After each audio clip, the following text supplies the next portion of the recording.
Good afternoon. I have a couple of things that I wanted to share with you today around hurdling through, working over, pushing through stereotypes, bias, and microaggression as you work to advance in your career and start and grow your businesses. Almost throughout the day, throughout the week, throughout the month, there are probably several instances where, as women of color, we may experience any one of those three stereotypes, bias, microaggression, just a number of things, challenges that we may experience.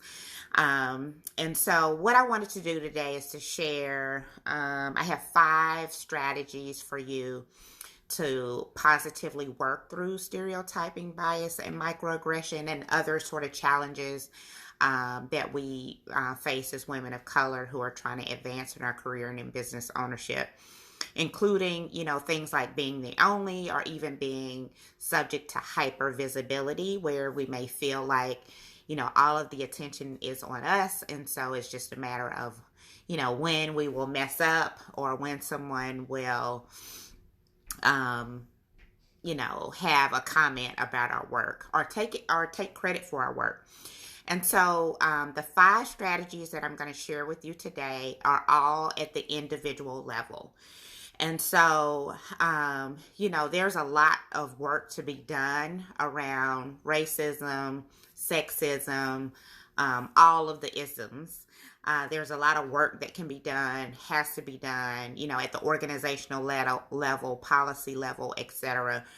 But the 5 strategies that I'm going to share are actually research-based, and they have been shown to demonstrate that these 5 things are a common trait among highly successful leaders.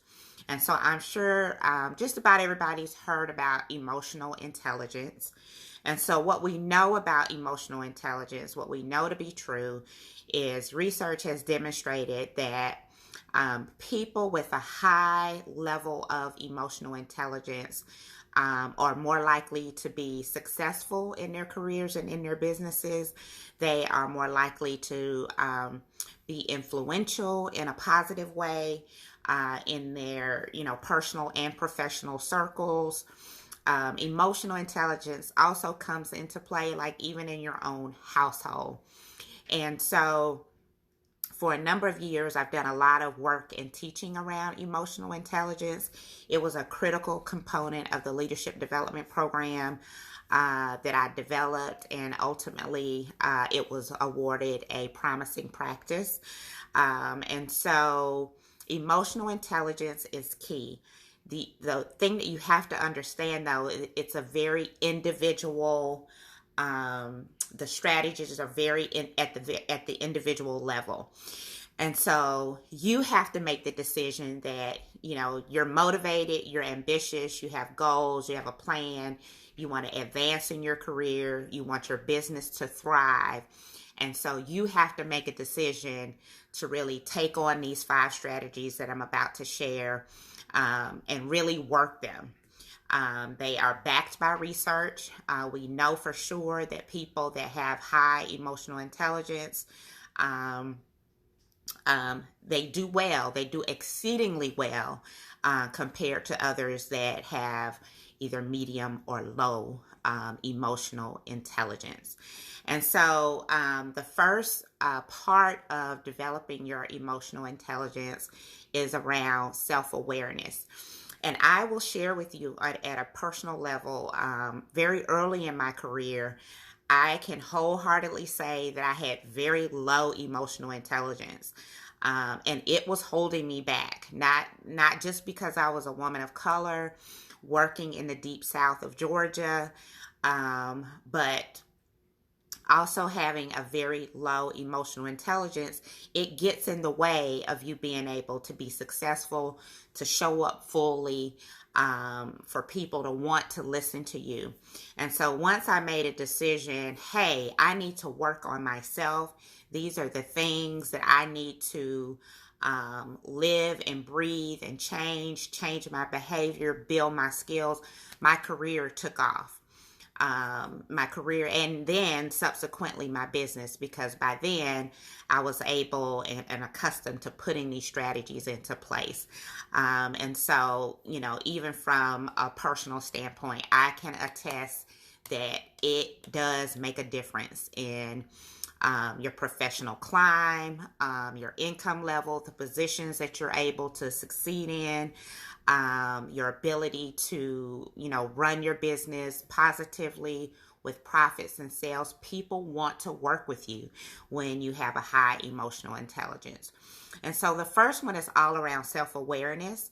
And so this was the area where I first sort of started. Like, I need to learn how to recognize and understand my own moods and emotions, and understand what triggered those, moods and emotions.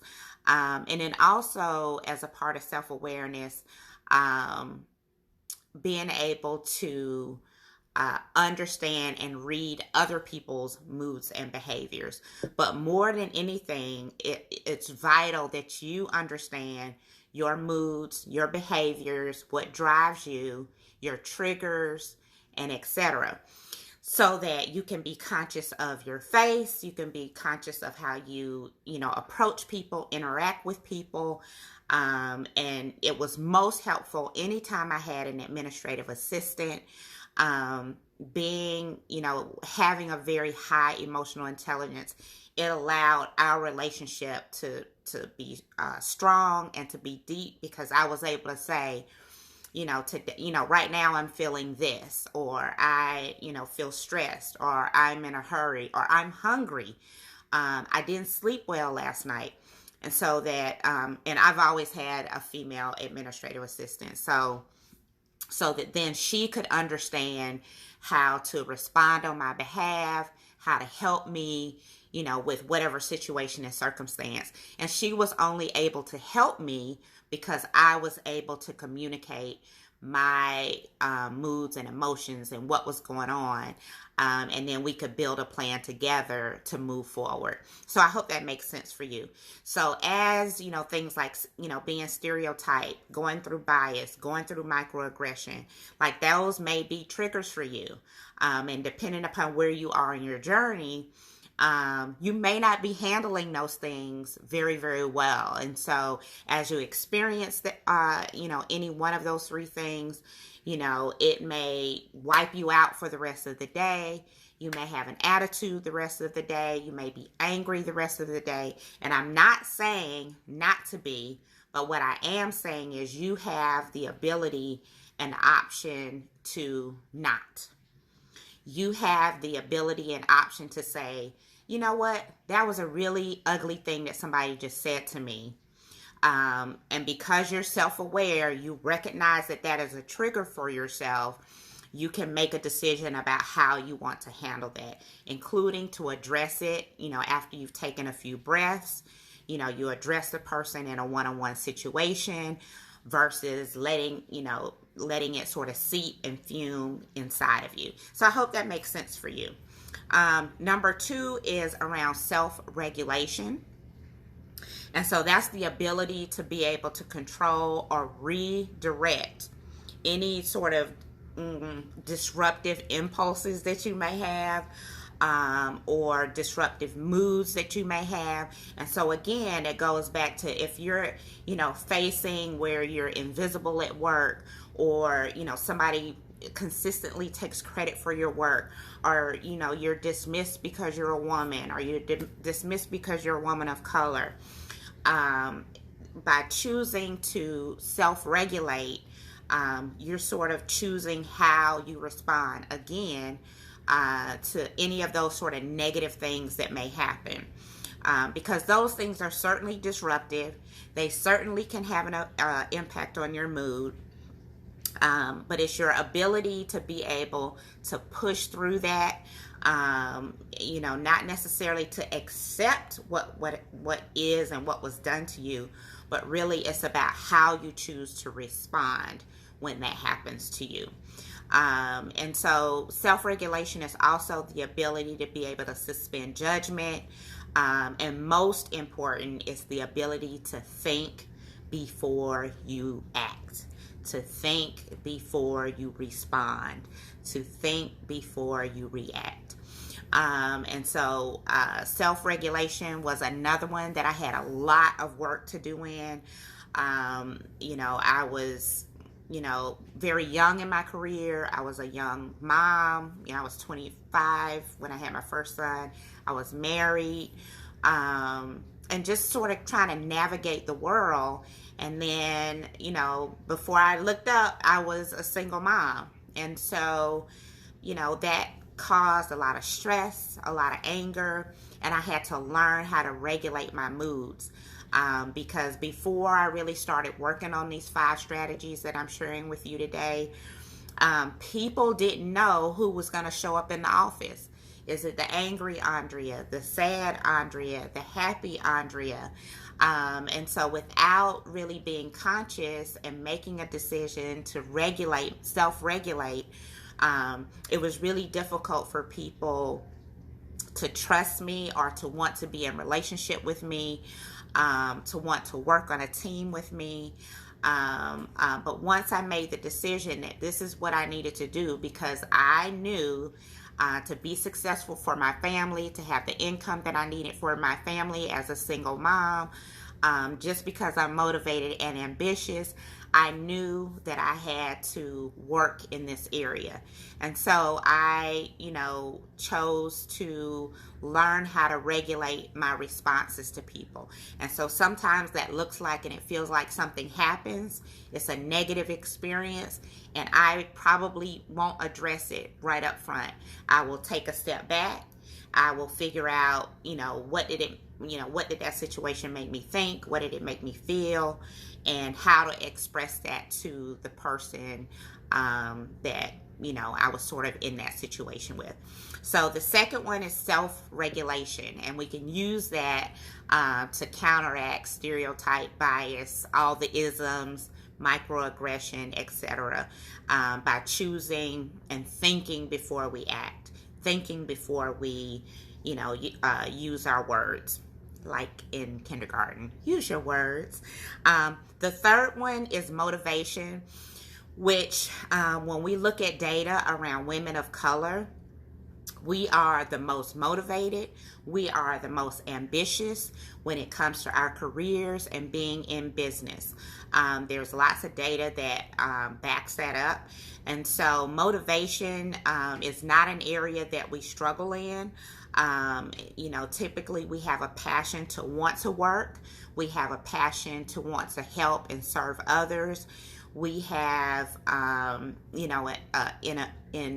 innate ability to want to work for more than money. Not to say we want to work for free, but typically we have, sort of this intrinsic or inside motivation that drives us.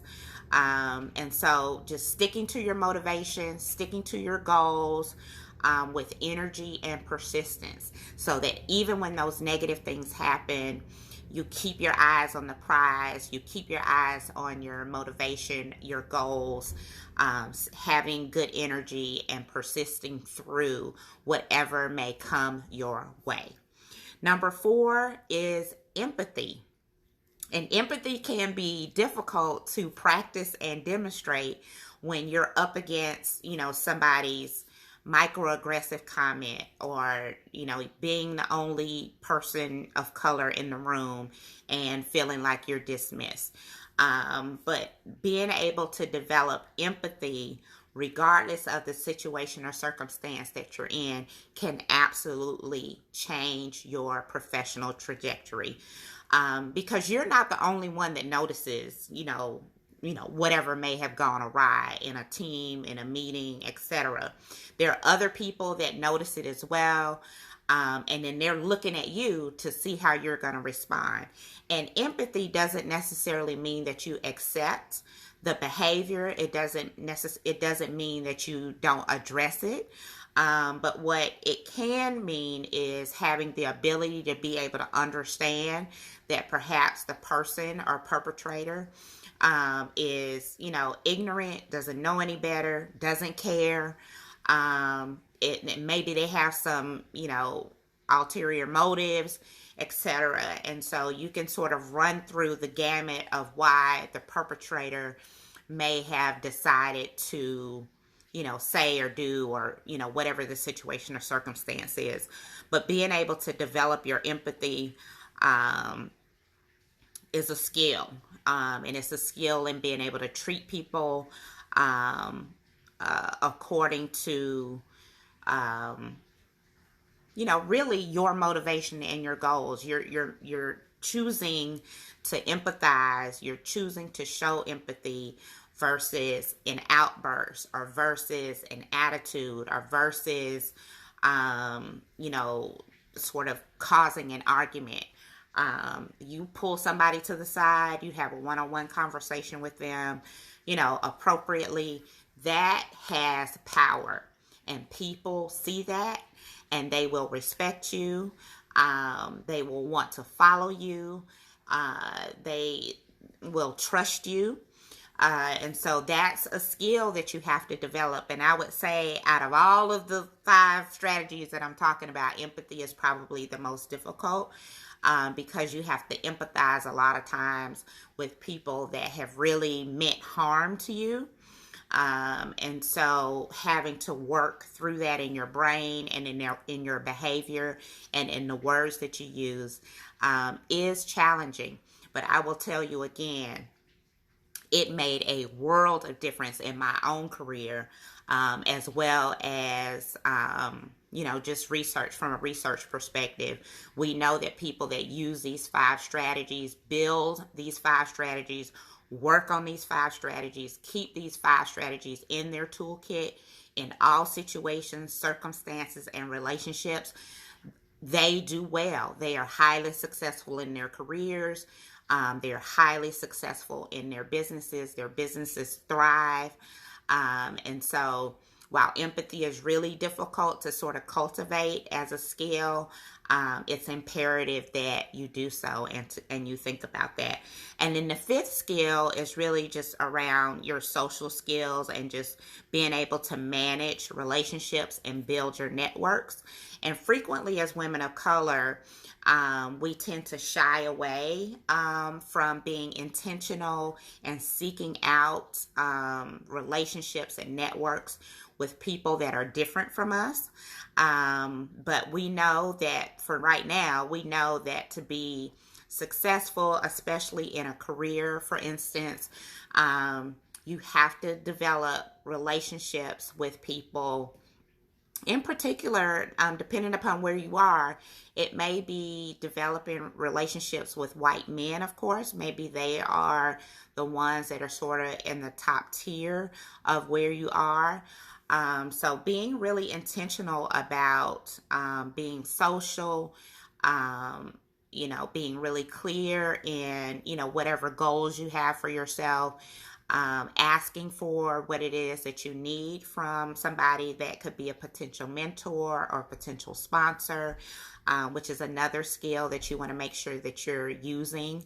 And that is seeking out mentors, seeking out sponsors. Sponsors are people that will speak up on your behalf when advancement opportunities present themselves, or when business opportunities present themselves. They bring up your name and say, have you talked to Andrea about this particular situation? Or Andrea's business is really good at X, Y, and Z. She's a pretty good person to consider for this new venture, this new deal. And so it's an ability to find common ground and build rapport. And so again, it's about reaching out. Instead of sort of staying insulated. It's about being really intentional about the relationships that you develop, the network you develop. It's about being clear about what it is that you're wanting from the relationship so that people can easily say, you know what, that's really not my strong suit. I'm probably not the best person for that, but maybe, X, Y, and Z can help you with that instead. And so it keeps everybody sort of, in a position where you're not really wasting time. So these 5 things: self-awareness, self-regulation, motivation, empathy, and social skills, are things that you can absolutely use, develop over time, consistently, to power through when we experience, the isms at work, stereotypes, bias, microaggression, because those things are going to happen. And then on the other side, there are things that are happening in the diversity, respect, and inclusion world where, hopefully those instances and challenges will become less and less. And until that happens, we have to take responsibility for how we choose to respond. And to the degree that you're able to respond appropriately, it matches the degree of advancement that you'll have in your career and in your business. And so I hope these 5 strategies to power through stereotypes, bias, and microaggression are helpful to you. I would love to hear, your comments or thoughts about it, so you can drop some comments below. I hope that these 5 strategies are strategies that you will consider very seriously in adding to your toolkit of how you show up every day. Because from a research standpoint and even from a personal standpoint, I stand by them. They absolutely made a difference in my career and in my business path. They definitely had an impact on my income and my profits and sales, because people want to work with me. They want to build relationship with me. And so when you're able to sort of practice and demonstrate these 5 strategies, people will seek you out as someone they trust, respect, and want to see you do well. And so that is it for today, for right now. Please remember, I'll be hosting a live this Friday, 7 p.m. Eastern Standard Time, for my Women of Color Winning in Business Ownership. We'll be talking about pricing for profits. No need in being in business if you aren't making profits. So you got to know how to make profits so that you can thrive and grow and scale your business. And then on Saturday, I have an opportunity for my Women of Color Winning in Career. There is a virtual resume co-working session that I'm offering. No more than 10 people, $30 per person. We work together to update your resume. As a previous human resources director, I have seen hundreds of resumes, sat in on hundreds of interviews. I have developed an award-winning leadership development program based on competencies that are really important for people to be able to elevate in their career. And so we'll spend some time together Saturday from 11 a.m. to 1 p.m. Eastern Standard Time. You can look in the events section of my page and get all the details, or you can go to bit.ly/elite resume to see more information about that, and to pay and to jump on Saturday morning at 11. A compelling resume is the gateway to more income and higher position, higher level, or your dream sort of organization. So Friday, we have the Facebook Live, 7 p.m. Eastern Standard Time, pricing for profits. Saturday from 11 to 1 p.m., we are having a virtual resume co-working session. And so I hope to see you in one or both, because some of our career women are actually running their own businesses as well, which I love. And so if you have any questions, comments, you can send me a direct message. You can drop some comments below about what your thoughts are about the 5 strategies that I shared today to get through stereotypes, bias, and microaggression. And so I'm Andrea White, CEO of Elite Leadership Coaching by Andrea, where I support women of color, career professionals, and business owners to get results such as increased income, elevated positions and performance, and boosted profits and sales. And as always, remember to act, stand out, and elevate.